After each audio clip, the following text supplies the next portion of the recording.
Everyone, welcome to your first flipped lesson of this school year. Because we are so far behind in social studies, I'm going to flip a few lessons this week so that we can stay on track. So you're going to be required to do a little bit of work on your own tonight.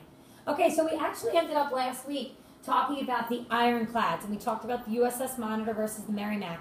And it was the very first real naval battle that the United States ever took part in. And remember, we had the Monitor, which was actually the Union ship, and the Merrimack, which had started out as a Union ship but had been captured by the Confederates. They renamed it the CSS Virginia. And that battle took place in March 1862. Both the Union and the Confederacy used those ironclads to their advantage, but we know in the end this battle led to a draw, which was a tie. And we kept the Confederates eventually would blow up their own ship rather than have it fall into Union hands. Remember, the other name for this battle is the Battle of Hampton Roads. Well, now we're going to see that the early years of the war are really going to finally start to mark the beginning of someone winning the war. And each side of the war is going to try and gain an advantage. So we're going to see that there were two different theaters in the Civil War. A war in the East and a war in the West. And we're going to kind of go back and forth between the two. So if you haven't already, as you're watching this, pull up your timeline, because we're going to be adding a few battles to this.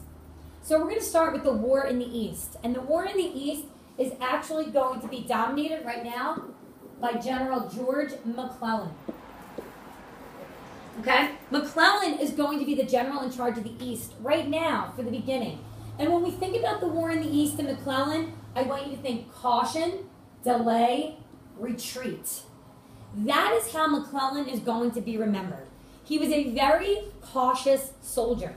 He had a little nickname. Can you guess what his nickname might have been? Take a look at the picture. Do you recognize that stance at all? Well, they actually called him the Little Napoleon, because that's how Napoleon used to stand. He was somewhat short in stature, and he kind of had this really big ego for this really short man. But he was the Union general, and he is going to be the one that ends up starting this very first campaign, known as the Peninsular or Peninsula Campaign, in March of 1862. It's going to take place between March and May, so add that to your timeline. But here is the thing. He was a little too cautious in what he was doing. For 7 months, General McClellan would train his army. He really wanted to make sure that they were ready to go. However, just when he was ready to get his troops together, Lincoln said, well, listen, I want you to leave about 40,000 troops here in D.C. in order to protect D.C. See, the idea for him was to actually attack Richmond. And if they could attack Richmond, once again, that was one of the goals of the North, they could capture it and the war would be over. And even though he had trained these men like really, really well, he was too cautious in his actual pursuit of Richmond. One of the things I want you to do is to be able to click on this video of McClellan, and I want you to be able to see it's actually the link to the Civil War Interactive, and read a little bit about him. So McClellan now ends up taking 100,000 troops while leaving 40,000 of them in D.C. So McClellan really wanted his soldiers ready. So for 7 months, he trains them. He's cautious. Lincoln's getting frustrated. He wants him to attack Richmond and attack it now. Finally decides he's ready. Lincoln says, but you still need to leave me 40,000 troops into D.C., and McClellan says, fine, I'll take my 100,000. I'm going to make my way by boat. Here's a map of the Peninsula Campaign. And I'm going to make my way up the York River and the James River up here into Richmond. That's the idea. So he starts making his way here, middle of April, beginning of May. As he makes his way through here, he ends up stopping. When he stops, General Robert E. Lee, who is now the commander in the South, and his Northern Army of Virginia, hear that McClellan is on his way up through the York and the James River, and he stops. Lee sees this as his opportunity to get his army together and to now attack the North. Well, McClellan, in his caution, in his delay, ends up having to retreat, because now here comes Robert E. Lee. So this campaign to try and take Richmond by May of 1862 has failed. And so the Peninsula Campaign is a failure for McClellan. And it's at that time that he's fired by Lincoln. Lincoln says, if you can't get the job done, I'll find somebody that can. In the meantime, Robert E. Lee, now seeing that he's been able to force McClellan and the rest of the Union back up to Washington, D.C., now sees this as an opportunity. He's now thinking, I want to invade the North. If I can invade the North, I can get them to change their mind about this war. And if I can win in the North, I can also get Great Britain and France to jump on my side. So keep that in mind as we now actually move to the West. So we've now moved into the East, and when you think of McClellan, you think caution, delay, retreat. Make sure you take a click on him and see what he was like, okay?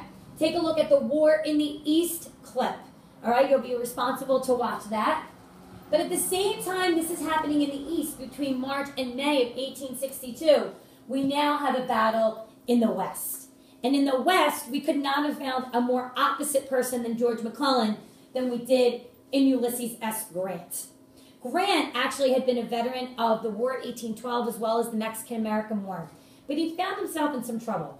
To be nice, he was a drunk. And he'd pretty much been demoted in the Army and was actually working at like a tobacco store or something when he was called back into the Army. Little did he know he would actually end up becoming not only the general in the East, he'll become the general overall during the Civil War, and he eventually becomes president of the United States. He's the Union general, and when you think about Grant, you need to think of the West. Now remember, when we talk about the West, we're talking west of the Mississippi River. All right, when you think West, you're thinking Ulysses S. Grant. His main goal, control of the Mississippi. Now, when we think of Grant, one of the first battles that we associate him with is the Battle of Shiloh. That's going to be the Union name for it. Remember, the Confederate name for it is going to be Pittsburgh Landing. This takes place in Tennessee, April 1862. Add that to your timeline. Now, I'm going to be giving you a handout on the Battle of Shiloh that you need to read tonight and be able to answer the questions at the end. The other thing I want you to be able to tell me is what were the differences between McClellan and Ulysses S. Grant? Give me some differences there. What is the Hornet's Nest?